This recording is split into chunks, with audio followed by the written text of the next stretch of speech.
अस्सलाम वालेकुम नाज़रीन, मैं हूँ आपकी host doctor Rabira Babar and you are watching another amazing episode of people post by fifth pillar group.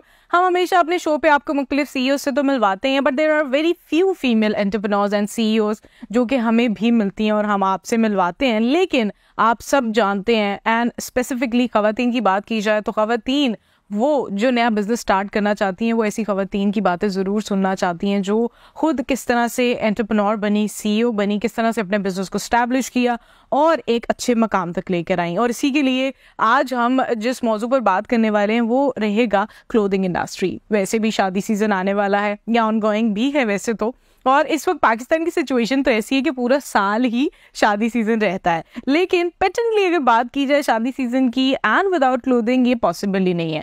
और ख़वातीन अगर इस बिजनेस में है तो आप जान ही सकते हैं, समझ ही सकते हैं कि वो कितनी अच्छे तरीके से इसमें हर चीज़ को पुट ऑन कर सकती हैं, so that you can look beautiful on your casual days and your biggest days as well.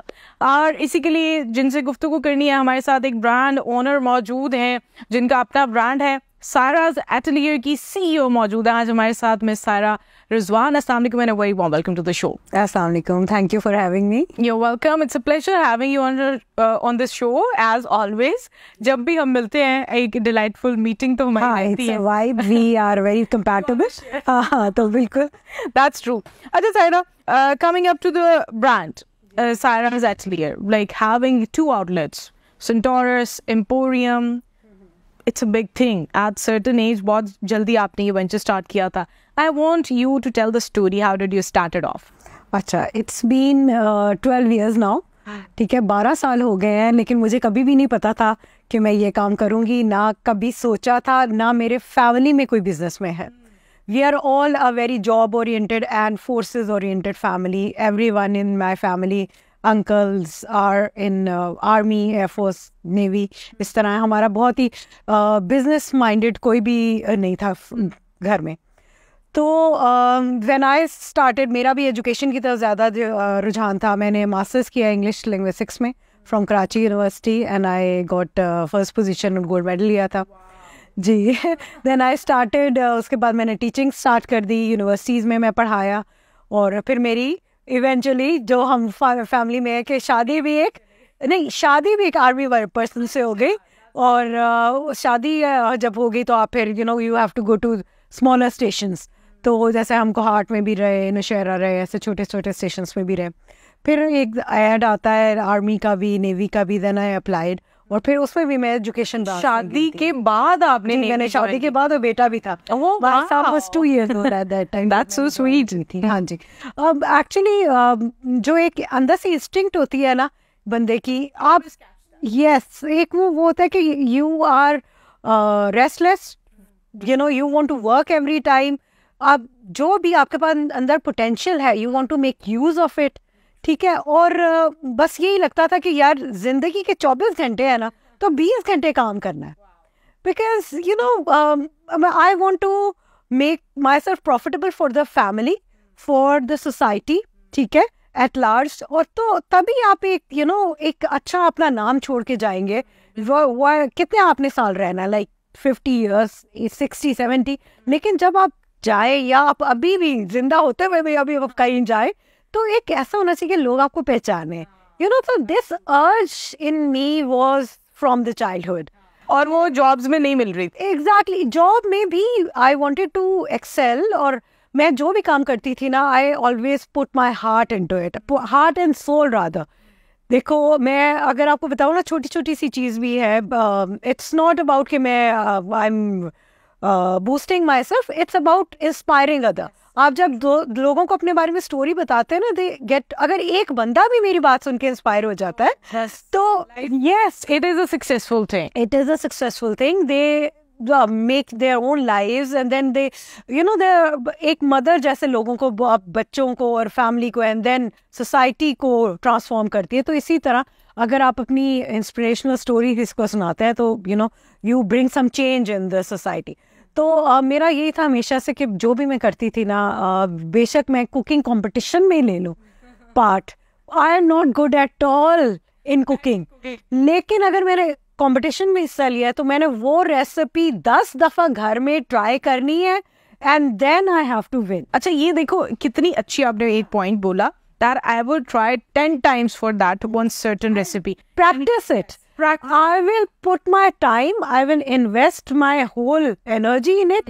ठीक है, तो जो भी काम करना है ना, ये नहीं है कि मैंने कोई डिग्री ली हुई थी इसमें कुकिंग शुकिंग बेकिंग में, ना मेरा इंटरेस्ट है, लेकिन अगर मैंने उसमें अपना नाम लिखवा दिया कंपटीशन में, then I have to make sure कि आई गेट अ पोजीशन. ये मेरे दिल में होता है. That's the motivation that everybody should have in them कि आपको जो भी करना है, बी इट एनीथिंग, दुनिया का कोई भी काम है, अगर आप उस पर अपनी एफर्ट पुट नहीं करते तो I don't think that's a justified thing as well. अच्छा जॉब की तो आपने बात बताई, आप नेवी तक पहुंच गई, नेवी तक आ गए मोस्टली लोग, खवातीन स्पेसिफिकली, शादी के बाद ज़्यादा आपकी लाइफ स्टेबल हो जाती है, एंड अगर बेटे के बाद तो फिर then how comes a CEO. Exactly. देखो अगर वहाँ पे भी मैंने शादी के बाद और बेटे के बाद ज्वाइन किया था, but there are many people जो नहीं करते हैं ना, कि शादी के बाद छोड़ देते हैं, बस शादी के बाद वो शादी हो गई अब और कुछ नहीं करते. और पहले आर्मी के साथ ही हम जुड़े हुए हैं, हर जगह घूमना है, खुद भी आर्मी के साथ जुड़ गए, मियाँ घूमेंगे बेगम घूमेंगे. नहीं तो एक्चुअली बस फिर उसके बाद जब मैं जॉब भी कर रही थी, it was all going very good, लेकिन एक वही इंस्टिंक्ट होती है इंसान को कि you know I get bored of things very easily. ठीक है, एक अच्छा प्लेटफॉर्म जा रहा है, मैं लाइफ टाइम के रिटायर होंगे, पैसे मिलेंगे थोड़े से, ये वो, लेकिन एक अर्ज होती है ना कि टू डू मोर, जो आप अंदर से ही आती है कि आप you want to, you become restless of a routine, एक सेम रूटीन चल रही है, आप writing speeches and everything. So I was like I would experiment. तो फिर आई जस्ट रिस्क, एक अच्छा भला टेन्योर जो चल रहा था उसको रिस्क पे लिया मैंने कहा नहीं, just forget it, I have to do something.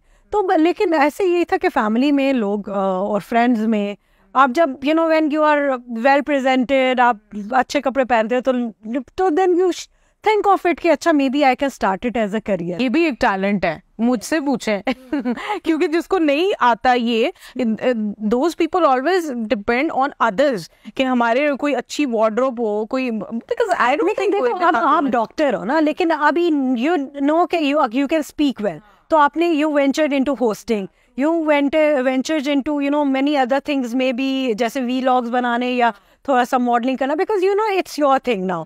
तो एक बंदे को अपनी कैपेबिलिटीज के बारे में थोड़ा बहुत पता चल जाता है कि what you can do. And मुझे लगता है कि हर औरत हर काम कर सकती है, हर काम कर सकती है, मल्टी टैलेंटेड. हाँ, हम मॉडलिंग, अभी इसी में मैंने भी बिजनेस स्टार्ट किया, तो business is not just designing clothes. अभी मैं इसका ऑडिट भी कर रही हूँ, मैं इसके अकाउंट्स भी देख रही हूँ, मैं इसकी management of the human resource भी देख रही हूँ, फिर मैं परचेजिंग भी देख रही हूँ, and then social media marketing भी हम देख रहे हैं. ठीक है, अब इंटरव्यूज भी देख रहे हैं, कभी खुद कर रहे हैं, हम खुद ही स्टोरीज लगा रहे हैं, खुद पहन के मॉडलिंग भी करें.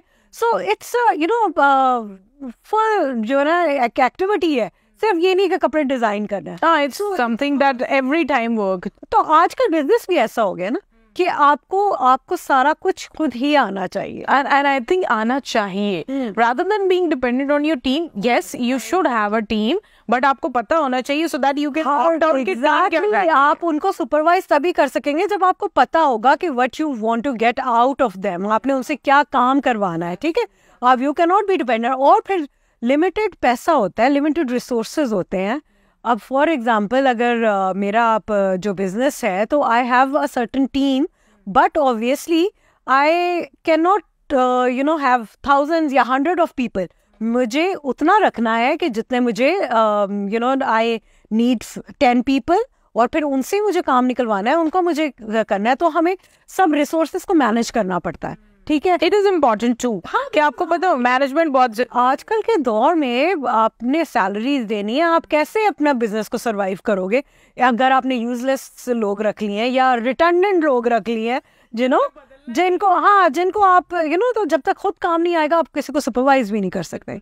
बेशक आप 100 की टीम रख लो, आप उनको सैलरीज लाखों में दे दो, but if you are not capable yourself, you don't know what you have to get out of them, तो आपको उनसे काम निकलवाना आना चाहिए बेसिकली, चाहे कोई भी है. अच्छा सायरा, जब हम किसी भी बिजनेस की बात करते हैं ना पाकिस्तान में, खवातीन के लिए बिजनेस को केटर करना कंपैरेटिवली क्या ज़्यादा मुश्किल है मर्दों की निस्बत, या फिर ख़वातीन को आसानी मिलती है, एज मिलता है, मार्जिन मिलता है, ज़्यादा आसानी से बिजनेस कर लेती हैं? As a female entrepreneur, what you have to say about it? नहीं, फीमेल की तो they have a dual responsibility of their home, of their kids and business of. Market में मतलब कोई फेवर मिलती है? लोग कहते हैं ना कि औरतों का लिहाज देख लेते हैं हम, तो ऐसा होता है या औरतों को भी फुल हार्ड टाइम मिलता है? कॉम्पिटिशन हार्ड टाइम मिलता है, इक्वल हर जगह ट्रीटमेंट मिलता है, और उसके अलावा बल्कि मैं तो कह रही हूँ कि टफ टाइम मिलता है, बिकॉज एक जो हमारे लिए ग्लास सीलिंग भी होती है कि भाई इससे ऊपर नहीं जा सकते। CEOs को, अगर फीमेल CEO है, उसको ज़्यादा एफर्ट पुट इन करनी पड़ती है, बिकॉज उनको कन्विंस करना किसी और लोगों के जिनके साथ आप कर रहे हैं काम, बिकॉज आपको एक वो अपना फीमेल वाला जो है ना वो पीछे छोड़ के आना पड़ता है, एंड यू हैव टू अपनी सिन्फ नाजुक को आपको ज़रा सिन्फ आहन बनाकर आगे बढ़ना होता है, और बिल्कुल आपको जो ट्रीटमेंट आपको करना देना पड़ता है लोगों को भी, it's equal treatment everywhere, and I think it has to be done at very early age as well. और अगर हमारी अब जो यंगस्टर्स हैं, टीनेजर लड़कियां हैं, they are more like confident, और उनको ये ट्रेनिंग देने की ज़रूरत नहीं है। शायद हमारे टाइम पे हमें ज़रा दुनिया से लड़ना छुड़ना ज़्यादा पड़ा है। अब people are doing it like more comfortably than we have, and even our elders did. लेकिन अभी अगर हम पाकिस्तान में बिजनेस की बात करते हैं, क्या मॉल्स में, I have seen your outlets, आपके दोनों आउटलेट्स जो हैं मॉल्स में, क्या मॉल्स में आउटलेट होने की वजह से आपकी बिजनेस पे कोई फ़र्क पड़ता है? Because it's a big investment, और लोग अभी बहुत ज़्यादा जो है वो अपने होम बिजनेसेस पे आ गए हैं, बहुत बड़े आउटलेट्स भी उन्होंने बंद करके अपने होम बिजनेस स्टार्ट कर दिए। So what you have to say, malls में आउटलेट्स बनाना और इन्वेस्ट करना ज़्यादा बेहतर होता है, या फिर आपको अपने होम बिजनेस में इन्वेस्ट करना चाहिए? अच्छा, मेरा ख्याल ये है कि एक्चुअली मॉल में आप मॉल का क्लाइंटेज जो है वो उसको देख रहे होते हैं, क्योंकि वो वॉक इन क्लाइंट होता है, ठीक है। लेकिन आजकल जैसे डिजिटलाइजेशन का दौर है, तो एवरीवन इज़ लाइक कि हम ऑनलाइन बिजनेस स्टार्ट करते हैं, then they make hype of that, marketing, so that is more easier, because mall के अलाइड चार्जेस बहुत ज़्यादा है। लेकिन आप देखें ऑनलाइन की प्रेजेंस, हमारा जो पाकिस्तानी मसला है थोड़ा सा ट्रस्ट का लेवल का जो मसला है ना, कि जब तक आपके पास कोई ऐसी जगह ना हो जहाँ पे आप रिटर्न्स एंड उनको केटर करें, कस्टमर भी हमारा तभी ज़्यादा ट्रस्ट करता है कि व्हेन दे नो कि they have a physical presence, they can go over there, they can try some things, they can return and exchange things. तो वो इसलिए ज़्यादा प्रेफर करते हैं कि आपकी कोई ना कोई प्रेजेंस ज़रूर होनी चाहिए। और मॉल का हम इसलिए, क्योंकि मॉल की फुटफॉल का हमें फ़ायदा होता है जी। वीकेंड्स पे आजकल स्टैंड अलोन आउटलेट्स का बिल्कुल जो है ना रुझान नहीं रहा, ना वहाँ पे क्लाइंट्स जाते हैं, आजकल मॉल में ही ज़्यादा प्रेजेंस होती है।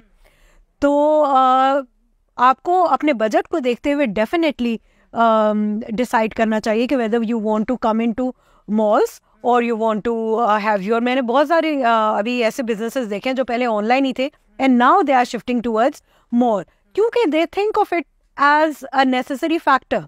You have to have a physical presence. खाली ऑनलाइन रहे तो लोग आपको ट्रस्ट नहीं करते। मतलब ऑनलाइन रहना जरूरी है, लेकिन अगर आपका बजट आपको इजाजत देता है तो आपके पास फिजिकल आउटलेट होना अच्छा है। It really makes your market increase. अच्छा सर, अगर हम पाकिस्तान में बिजनेसेस की बात करते हैं, शादी सीजन की बात करते हैं, शादी सीजन में कपड़े, डेफिनेटली कपड़ों के बगैर कोई शादी नहीं हो सकती है, कभी भी शादी सीजन कपड़ों के बगैर नहीं हो सकता। What are the trends right now? क्या ट्रेंड्स तब्दील हुए हैं? रेड ब्राइड्स थोड़ी सी बदल गई हैं या फिर वापस आ गई हैं? कुछ उस बारे में बताएं। अच्छा, ट्रेंड्स तो पाकिस्तान में आपको पता है कि variety is a spice of life, तो हमेशा हमें ट्रेंड्स में एक्सपेरिमेंट भी करते रहते हैं। वी डिक्टेट फैशन ऑल्सो, हम फ्यूजन की तरफ भी जा रहे हैं काफ़ी। तो जो हमारे स्टाइल्स जो हम इस दफ़ा वेडिंग में दे रहे हैं, they are traditional also, but with a twist of some modernism, कि आपने कुछ एलिमेंट्स उसमें ऐसे डाल दिए हैं, जैसे ट्रेडिशनल एम्ब्रॉयडरी होगी लेकिन उसके ऊपर जो वर्क होगा वो थोड़ा सा कंटेम्प्रेरी होगा, स्केचेस जो थोड़े नए डिज़ाइंस के होंगे, ठीक है। And we just try to bring some innovation in the cut, जैसे कोई कोल्ड शोल्डर्स दे दिए, या रफल्स का दुपट्टा दे दिया, रफल्स ऑन द लहंगा दे दिए। हाँ, फिर उसके अलावा जो है प्लीटेड सिल्क्स वाला फैब्रिक है, उसके अलावा वेलवेट, अभी तो शादियों में वेलवेट सर्दी की वजह से बहुत ज़्यादा रुझान है उसके ऊपर। ट्रेडिशनल एम्ब्रॉयडरीज के साथ साथ मॉडर्न जो है ना कट्स हम उसमें, हाँ, तो साड़ी भी ट्विस्टेड के साथ, जैसे कल परसों मैंने एक साड़ी विद गाउन हम लोगों ने इंट्रोड्यूस करवाई है जी। और उसके अलावा लहंगे हैं, तो वो लहंगे विद ट्विस्ट ऑफ के वो फ्रॉक टाइप भी लगता है और लहंगा भी, और इस तरह के फ्यूजन ड्रेसिंग अब जो है वो ज़्यादा चल गई, क्योंकि लोगों को पता चल गया सस्टेनेबिलिटी भी कोई चीज़ है, बाद में भी ये चीज़ों को हम यूज़ कर सकते हैं। अच्छा, अगर पाकिस्तान में क्लोथिंग इंडस्ट्री की बात की जाए, आपके ब्रांड की बात की जाए, और भी बहुत सारे अच्छे ब्रांड्स हैं, क्लोथिंग ब्रांड्स हैं जिनकी क्लाइंटेल इंटरनेशनल भी है। सो डू यू थिंक कि इंटरनेशनल क्लाइंट को पाकिस्तान में बैठकर डील करना या उनको पार्सल डिस्पैच करवाना ज़्यादा सेफ है, या फिर वहाँ पर भी आउटलेट खोलने पड़ते हैं? नहीं, वहाँ पे आउटलेट खोलने के देखें ज़्यादा ही वो है, हाँ, एक्सपेंसेस बहुत ज़्यादा है। यहाँ से हम पार्सल्स भेजते हैं, बिल्कुल अभी भी ऐसे ही चल रहा है। और जो है ना पार्सल्स भेजने का, लेकिन ये कि हमें मनी ट्रांसफर्स वगैरह में थोड़े इश्यूज होते हैं, because we don't have people over here. और हाँ, कुछ ऐसे काम होने चाहिए जैसे फैसिलिटेट करें हमें कोरियर चार्जेस में भी, तो बिकॉज हाँ, इंटरनेशनल ट्रांजैक्शंस को, और क्योंकि हम लोग अभी काफ़ी मुश्किल से कर रहे होते हैं। और उसके अलावा जब इतने दिन जो आपने देखा आज का सोशल मीडिया का, और वो बाहर अगर आप ऑफिस से बाहर निकलो आपके वॉइस नोट्स नहीं खुल रहे, ये सब तो और फिर political stability is obviously linked, every business is linked with that. तो जब तक पाकिस्तान में पॉलिटिकल स्टेबिलिटी नहीं आएगी तो you can not do anything. अभी इस्लामाबाद में इतने दिन हमारा आउटलेट बंद रहा है, बिकॉज आउटलेट बंद करवा दिए, सड़कें बंद हैं, लोग नहीं आ पा रहे। सो व्हाट यू थिंक कि हमारा अभी तो गर्मियाँ निकली, अभी स्टार्ट होना शुरू हुआ शादी सीजन, फिर आउटलेट्स बंद है, कभी हड़ताल कभी क्या। Political stability is needed in the country. Political stability, the infrastructure, the facilities and then the transaction और ये अकाउंट्स वगैरह में तो सारा कुछ इंटरलिंक्ड है। इट्स नॉट जस्ट कि आप खाली कपड़े दे के लोगों को पहन रहे हैं। हाँ, ये नहीं है, जाहिर है लोग कपड़े भी तो तभी खरीदेंगे जब उनके पास पैसे होंगे, और पैसे तभी आएंगे जब, हाँ, जब मनी फ्लो हो रहा होगा, सारा economical situation of the country is that good. अभी जैसे आजकल हालात है, लोग अपनी ग्रोसरीज एंड बिजली के बिल नहीं पूरा कर रहे, तो वो कपड़े कहाँ से पहने? वैसे अगर आपकी यूटिलिटी बिल्स आपके घर, तो वो एक सर्कल रुक जाता है ना, you have to keep the circle going on. लेकिन जब आप एक स्टक हो जाते हैं, अभी आप बिजली का बिल आपने दिया और आप कपड़े नहीं, तो फिर आप कोशिश करेंगे पुराने साल वाले कपड़े रिवाम्प करके कुछ करके पहन ले। तो हाँ, तो वो साइकिल ब्रेक हो गई ना। वो साइकिल सिर्फ मेरे लिए ब्रेक नहीं हुई, देखो ऑब्वियसली जब मेरे पास काम नहीं है तो मेरे कारीगर फारिग होंगे, कारीगर फारिग उनकी फैमिलीज को इफेक्ट करेगा, ठीक है। मेरा बिजनेस सिर्फ डाउन नहीं हो रहा है, it's the cycle which is affecting. हो सकता है कि ऑब्वियसली बिजनेस ओनर्स का, सीईओज का थोड़ा नुकसान हो, वो फिर भी अपना थोड़ा बहुत करके कर रहे हैं, लेकिन जो लोग उन पे डिपेंडेंट हैं, exactly, just look at those कारीगर्स, ट्रेलर्स, जिनका चल नहीं इसी वजह से रहा था। That's really deep तो, बट इस पर सोचना चाहिए गवर्नमेंट को भी और ऑफिशियल्स को भी कि किस तरह से, एंड इवन पॉलिटिकल पार्टीज को भी, कि हम अपनी पॉलिटिकल इंस्टेबिलिटीज को और टर्मोइल्स को कुछ करें कि बिजनेस प्लेसेस पे तो नहीं ना अलग होना चाहिए। जैसे लंदन में भी तो हाइड पार्क में आप जाकर करते हैं सारे प्रोटेस्ट, किसी एग्जैक्टली ऐसी जगह पे आप करें कि यू कैन नॉट ब्लॉक। हाँ, ऐसे रिसोर्स आपकी लॉजिस्टिक्स नहीं पहुंच रही, हमने इन्वेंट्री भेजी हुई, लोगों के ऑर्डर्स हैं वो फंसे हुए रास्ते में, वो कोरियर वाले लेके नहीं जा रहे जी, रोड्स बंद है। अच्छा, ये चीज़ें हैं जो हम लोग को एक्चुअली देखनी भी चाहिए। बट सारा बहुत अच्छी हमारी कॉन्वर्सेशन रही है, और मुझे बहुत खुशी हुई है जानकर that there are so many things जिससे गुजर के हर इंसान किसी मकाम तक पहुंचता है, and you are running a very successful business माशाल्लाह, and you keep on doing that for the future as well, and we really wish and hope कि आप इससे भी ज़्यादा एक्सीड करें। लेकिन मैं चाहूँगी जाने से पहले जितनी भी खवातीन आपको देख रही हैं, यंग लेडीज़ देख रही हैं, लड़कियाँ देख रही हैं, बच्चियाँ देख रही हैं, उनके लिए आप क्या मैसेज देना चाहोगी so that they get inspired of your journey as well? मेरा मैसेज तो हमेशा यही रहेगा इनके लिए कि financial independence for a women in these days is very necessary, ठीक है। तो इसीलिए आपको, अगर आप पढ़ रहे हैं, जो भी काम कर रहे हैं, पढ़ रहे हैं तो अच्छा दिल लगा के करें, put in your hard work, put in your best efforts, ठीक है, ताकि आप वो पढ़े, उसके साथ साथ you have to be a multitasker. आप ज़रूरी नहीं है कि आप उसी पढ़ाई को आप अपने बिजनेस में लाएंगे या वही आप बाद में करेंगे। हाँ, you try to venture out in different things, so many things. आप घर बैठ के भी काम कर सकते हैं, आपको घर से बाहर निकलने की इजाज़त नहीं है, फिर भी आप काम कर सकते हैं। लेकिन just don't lose hope, think of your circumstances, कि अपने सर्कमस्टांसेस में रह के what best you can do. Don't make your circumstances an excuse, ठीक है, एक्सक्यूज नहीं बनाने के, मैं ये नहीं कर रहा, make something out of that circumstances as well, best use of what you have, ठीक है, और at that time make use of that time, don't you know just waste this time. जब तक आपकी एनर्जी है, you know, until 50-60 you can do a lot of things. 20 से लेके 40-50 तक जो है ना, the most productive age है आपकी. 20 तक तो आप ऐसे लाहौल वाली से होते हैं, कॉलेजेस में जा रहे हैं. 20 से लेके 45 से 50 तक is the most productive age, जो सब लोग वेस्टर्न वर्ल्ड में भी कहते हैं. और इसमें make good use of it, don't waste it. हाँ, डोंट वेस्ट इसको. बस मतलब किसी एक चीज में, सर्टेन चीज में रहकर नहीं वेस्ट करना चाहिए. But thank you so much Saira for coming to our show and it was a very delightful meeting you once again. और इंशाल्लाह हम आपसे इसी तरह मुलाकात भी करते रहेंगे. लेकिन आपकी आज की स्टोरी से आई होप बहुत सारे लोग इंस्पायर भी हुए होंगे and we wish you best of luck for the future ventures as well. तो आप पाकिस्तान की इकोनॉमी के लिए और रेवेन्यू जनरेशन के लिए इसी तरह से काम करते रहिए. सो आपने देखा, आपने जाना, हमारे साथ जो आज CEO मौजूद थी, she was miss Saira Rizwan और CEO हैं वो सायरा ज़ेटलियर ब्रांड की. बहुत सारे मॉल्स में भी इनके आउटलेट्स हैं. इनके कपड़े खूबसूरत होने के साथ साथ इनकी जो लाइफ जर्नी है वो भी बहुत खूबसूरत रही है. किस तरह से CEO बनी, किस तरह से मुख्तलिफ वेंचर्स में जाने के बाद इन्होंने बड़ी टाइम और मेहनत के बाद ये डिस्कवर किया that she was best at doing a business and doing entrepreneurship. और इसी तरह से बहुत सारी इंस्पायरिंग स्टोरी सुनते रहने के लिए, देखते रहने के लिए People's Post by fifth pillar Group को इसी तरह फॉलो करते रहिए. अपनी मेजबान डॉक्टर रबीरा बाबर को आज की इस पॉडकास्ट से इजाजत दीजिए. बहुत जल्द दोबारा मुलाकात होगी. तब तक के लिए अपना और अपने इर्द गिर्द तमाम लोगों का बहुत ख्याल रखिए. आपका और हम सबका अल्लाह हामी नासिर.